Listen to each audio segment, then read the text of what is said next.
आगम में सब वर्णन है।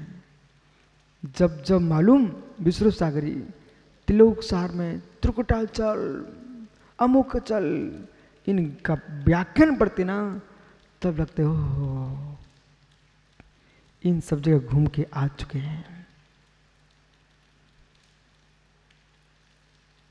इसलिए कहीं जाने की भावना मत रखो, जहां है आनंद के साथ जियो, आनंद के साथ जियो, सुख से जियो। मित्र प्रमाण छोड़ के जीना। क्यों? शब्बो मत्स्य भयम। संसार में प्रमाद को सब ओर से भय होता है। सूत्र क्या हो रहा है? सब्बो मत्स्य भयम, प्रमाद में सब जगह भय होता है। शब्बो अपने जैसे नत्थि भयम, प्रमादी को सर्वत्र भय होता है और अप्रमत्त को कोई भय नहीं होता।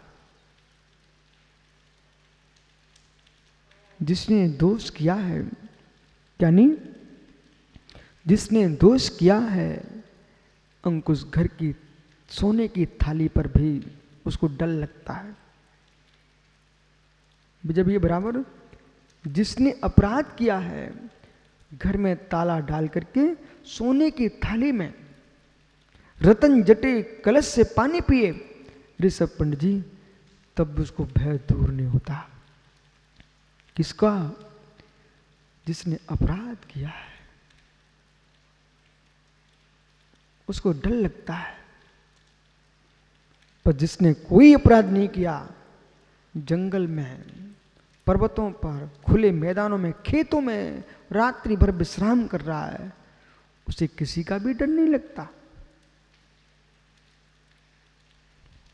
हम लोग तो शमशान में सो चुके हैं, बियाबान जंगलों में ठहर चुके हैं, बियाबान जंगलों में कोई मनुष्य नहीं, पर वहां तो कोई भी नहीं आया, कोई भी नहीं आया। एक दिन तो ऐसी भी घटना घट गई, रात्रि के 12 बजे दीपक एक बहुत लंबा आदमी आया, बहुत लंबा आदमी आया। रात्रि के 12 बजे खेत में सब साधु विश्राम कर रहे थे। मैंने सोचा माला फेर लूं। मैं माला फेर रहा था रात्रि के 12 बजे। इसी बीच में एक आदमी आया, दूर से आवाज लगाता, ओ बाबा है का, बाबा है का, आओ हमारा अभाग्य है। तो कहीं दूसरा झगड़ा होता तो ये सोचा कि भाई कोई आ गया। रात्रि के 12 बजे वो घटना मालूम कहाँ की है? 1997 में मैं जबलपुर से दुर्ग जा रहा था, और जबलपुर से दुर्ग जा रहा था, सिवनी जबलपुर के बीच में बालाघाट के जंगल में एक खेत में संग ठहरा हुआ था,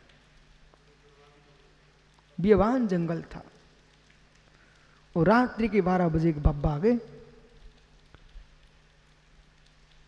मैंने कहा जो भी होगा, ऐसो पंच नमोकारो सब पापणस्नो मंगलान सभ्य सम परम वही मंगलम। जिसके पास महामंत्र नमोकार है, उसके पास भूत व्यंतर क्या करेगा? जो होगा तो श्री टेकेगा। दादाजी पास में आ गए पाटे के। मैंने देखा उनके सिर पर एक लोटा था, चमकता, बिल्कुल मजा हुआ। बोले बाबा जी आज आनंद आ गया। बोले हमको रात्रि मालूम चला कि हमारे खेत में महात्मा पधारे हैं। ओह दीपक भैया ज्ञानी कलकत्ता, एक सिवनी बालाघाट जबलपुर के जंगल का किसान, रात्रि के 12 बजे उसने अपने गांव में 11 बजे सुना रात्रि में कि तुम्हारे खेत में महात्मा रुके हुए हैं। वो बेचारे को चैन नहीं पड़ा। एक बेअभागे लोग हैं कि गांव में मुर्जाज पधार जाए तो घर के बाहर ना निकले, घर के द्वारे से मुर्जाज निकले तो किवाड़ बंद कर लें, ओहो आंखों के सामने से निकले तो आंखें बंद कर लें। उन बेचारों का पुण्य छीड़ है, उनका दोष नहीं है, पुण्य छीड़ है। एक वो और कहीं नगर में पधार गए तो क्या सोचे, लो अब व्यवस्था करना पड़ेगी, आहार बनाना पड़ेगा, शुद्ध दूध लेके आना पड़ेगा। लेकिन रात्रि के 12 बजे बाबा सब सुनाना शुरू किया। उन्होंने बोले स्वामी हमको 11 बजे पता चला, हमने अपनी गाय का दूध निकाला और हमारे खेत में महात्मा भूखे पड़े होंगे तो हमको पाप लगेगा, हमारे खेत में महात्मा भूखे होंगे तो मुझे पाप लगेगा, ऐसा कह रहा दादा। और सुनते सुनते मालूम वहां पर वो लड़के थे ना, वे जग गए। बोले बात कौन कर रहा है महाराज से रात्रि में 12 बजे। द्रुक का एक भाई था, वो बैठ गया 2 मिनट सोचता है, सुनूं एक बार हो क्या रहा है। अब मैं तो अपने हाथ में माला लिए था भैया। दादा बोल रहे, बोले महाराज जी बिल्कुल हमने नहा धो करके और गाय का दूध निकाला है, बिल्कुल शुद्ध है, आप इसको पालो, हम धन्य हो जाएंगे, आप तो इसको पी लो। जब ऐसा कहा ना मालूम भैया खड़ा हो गया तुरंत। बोले बाबा जी हमारे महाराज महात्मा लोग रात्रि में खाते पीते नहीं है, ओ इसलिए वो नहीं पिएंगे। अब वो क्या सोच रहा था, बाबा कहते कि तुम पी लो। बोले आओ हमारे पास आओ। उसने 2-5 मिनट बातें की तो दादा बोले बाबा जी, बोले भैया नहीं पिएंगे महात्मा लोग। बोले महात्मा लोग दिन में एक ही बार लेते हैं, वो नहीं पिएंगे। तो फिर अब मैं वापस तो नहीं ले जाऊंगा। बोले हाँ वापस नहीं ले जाएंगे तो ठीक है फिर। अब मालूम सुब्र साहिब ज्ञानी लोग क्या बोलते हैं, बोले महाराज ये बात तो समझ में आ गई, खाने वाले का दाने दाने पर नाम लिखा होता है। और जंगल में हम लोग आज हैं, कोई साधन नहीं थे, बाबा के दूध ने सबके पेट भरा दिए। सुबह बोल रहे मुस्कुरा करके, वो सब श्रावक जो थे ना वो दादा का दूध पी गए। अब यहां सोचो, लाभांतराय क्रम का क्षोभम है, भोगांतराय क्रम का क्षोभम है। तो पंडित ऋषभ भैया ये तो वैशाली बासो कुंड है। जब यहाँ टीकमगढ़ हो, ये आपके जबलपुर, कलकत्ता, भिंड, दुनिया के श्रावक, इंदौर, महात्मा, गुड़गांव, झांसी सबके लोग आ सकते हैं। ये तो नगर है। मुनिराज ने प्रतिज्ञा की थी जंगल में कोई आहार देगा तो ही आहार करूंगा, अन्यथा उपवास करूंगा। तब मेरे मित्र श्री राम ने, जानकी ने मुनिराज को आहार कराए कि नहीं कराए। इसलिए देश के बीतरागी श्रवणों को ये सोचना बंद ही कर देना चाहिए मेरा जीवन कैसे निकलेगा। तुम चिंता मत करो, भजे अरियंतम भजे अरियंतम। मेरे मित्र जब चोंच मिलती है तो चिड़िया को भी दाना मिलता है। आपने संयम धारण किया है तो चर्या कराने वाले मिलेंगे, और कोई नहीं मिलेगा तो समाधि तो अपने हाथ की है ना। लेकिन व्यवस्था लेके नहीं चलना, व्यवस्थित जीवन जीना। व्यवस्था बनाने वाले नियम से आएंगे, नियम से आएंगे, नियम से आएंगे। क्षोभम तुम्हारा है, कौन टाल सकता है। एक भैया कल हमसे पूछ रहा था, विश्व सागर जी, कल एक ज्ञानी पूछ रहा था हमसे, आप थे क्या उसमें, ये पूछ रहा था हाँ जंगल में, आपने कलकत्ता में कितनी वाचनाएं की हैं, चातुर्मास किया क्या। हमने नहीं वाचना नहीं किए। चातुर्मास किया क्या, उन्होंने चातुर्मास भी नहीं किया।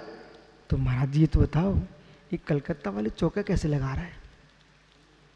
कौन पूछ रहा था, है क्या कोई यहाँ पर।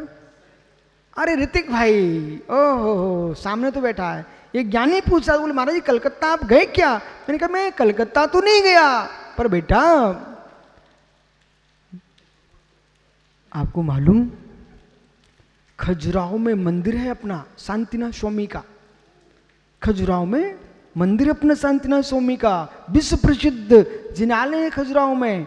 मालूम बे मंदिर मंदिर मंदिर मंदिर के भगवान न ऑस्ट्रेलिया गए, न स्विट्जरलैंड गए, न ब्रिटिश गए, मित्र अमेरिका भी नहीं गए, चीन जापान कहीं भी नहीं गए, लेकिन बेटा मैं खजुराहो गया था तो वहां के सारे देश के लोग वहां भगवान को नमस्कार कर रहे थे। मैंने अपनी आंखों से देखा है। मित्र मित्र आपको बोध होना चाहिए। द्रोणगिरी के भगवान गुरुदत्त स्वामी, नैनागिरी में पारसनाथ का समोषण आया, बरासों में महावीर स्वामी का समोषण पहुंचा। मित्र इन तीर्थों में मड़िया जी में एक बुढ़िया ने मड़िया बनाई जबलपुर में, वो मड़िया की बुढ़िया कहीं नहीं गई, लेकिन पूरे देश के श्रावकों में पहुंचते हैं। बेटा ऐसे ही आपको बोध होना चाहिए। अगरबत्ती कोने कोने में नहीं जाती, अगरबत्ती सुगंध कोने कोने में पहुंच जाती है, इसलिए आपको सुगंध लाना चाहिए, यानी पहुंचना नहीं जरूरी नहीं है। इसलिए सच्चा भक्त होगा, सच्चा भक्त होगा,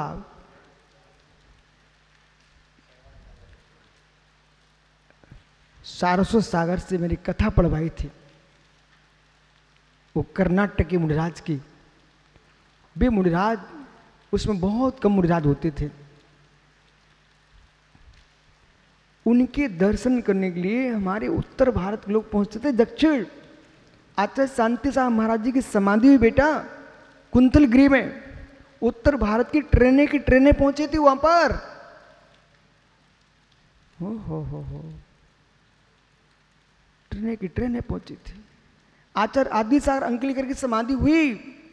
यहां तो आचार्य शांति सागर महाराज समाधि विद्वान कितने मुनिगण पहुंचे, लेकिन आदि सागर की समाधि में तो आचार्य शांति सागर भगवंत ही पहुंचे। आपको किसी को पता नहीं क्या ये बात? आचार्य आदि सागर अंकलेकर की जब समाधि हो रही थी कुंज वन में, मतलब ऊदगांव में, उस समय एक रहस्य की घटना क्या घटी। आदि सागर बोर गांव करके वो महाराज की समाधि में देखने के लिए पधारे हुए थे। आचार्य शांति सागर महाराज जी आदि सागर महाराज जी के सल्लेखन में उनके सामने थे। ओहो विशाल संकेशाद। परंतु दीपक भाई घटना क्या घटी पूरे देश को मालूम है, विद्वानों को। जो आदि सागर महाराज जी आए थे सल्लेखन देखने के लिए आए थे, उनकी भी समाधि वहीं हो गई। मैं अभी गया था वहां ऊदगांव, तो 2 छतरी एक साथ बनी है, तो मेरी ये दोनों पे आदि सागर लिखा हुआ है। बोले महाराज जी ये अंकलीकर की समाधि चल रही थी और बोरगांव आदि सागर जी पधारे हुए थे, और बस उनको भी वहीं उसी दिन समाधि हो गई। दोनों की संस्कार एक साथ हुए हैं। और आचार्य संत आचार्य भगवंत उनकी सल्लेखना में पधारे हुए थे। अब इससे बड़ा क्या एकता नहीं चाहिए आपको। आचार्य वीर सागर महाराज की समाधि हुई जयपुर खानिया में, तब आचार्य महावीर कीर्ति महाराज जी उनकी बैयावर्ती के लिए तैयार खड़े हुए थे। ये हमारे साधुओं में बड़ा आनंद था। विजयमती की समाधि हुई तो आचार्य वर्धमान सागर महाराज जी नमोकार सुना रहे थे। अब तुम कहां भटक रही है शांति आदि में। हो अंदर का वात्सल्य देखना चाहिए, करुणा होना चाहिए, धर्म दिखना चाहिए, कोरोना नहीं आना चाहिए, करुणा आना चाहिए। हो मुझे तो कभी कभी आश्चर्य लगता धर्मात्मा की बातें सुन करके, तुम ये बातों के ही धर्मात्मा हो कि भावों के भी धर्मात्मा हो। अपने गुरु की समाधि कराई आचार्य विद्यासागर महाराज ने। देखो भाई ये सभी ध्यान दो। आचार्य विराग सागर महाराज को मैंने देखा आंखों से। उनके गुरु ने कहा कि आपको पन्ना पहुंचना है, वे पन्ना पहुंच गए। उनके गुरु ने कहा सतना पहुंचना है, सतना चल दिए। उन्होंने कहा कि आपको खजुराहो आना, खजुराहो के लिए चल दिया। लेकिन ये नहीं कहा कि कोई एक स्थान बताओ मैं वहां पहुंच जाऊं। बोले नहीं, जो गुरु ने कहा वहां चलता हूं। लास्ट अंत में आचार्य महाराज का समाचार पहुंचा, तुम रुक जाओ, हमारा स्वयं का निर्णय हो जाए फिर आप आ जाना। अंत में नियोग देखो, आचार्य विमल सागर महाराज जी पन्ना ही आ गए। आचार्य विद्यासागर महाराज जी की जो तुमको विभूति दिख रही है ना, लोग वैभव देखना जानते हैं, उसको नहीं जानते उनने किया क्या जीवन में। अपने गुरु की समाधि के समय जो सेवा की है, वो सेवा शिष्यों को सीखना चाहिए। प्रभावना के नाम पर भागना तो जानते हो, लेकिन गुरु की सेवा करने के भाव भी बनाना सीखो। उन्होंने अपने गुरु की सेवा की है, अंतिम श्वास तक सेवा की है मित्र।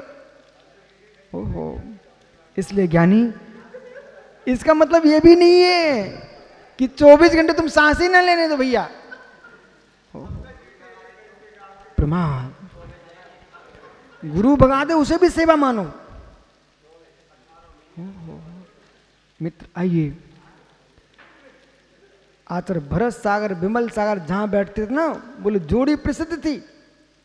एक पहला शिष्य जो अपने गुरु से दीक्षा के बाद गुरु के चरणों में रह करके जब तक समाधि नहीं हो गई है तब तक अपने गुरु की सेवा में लगे रहे।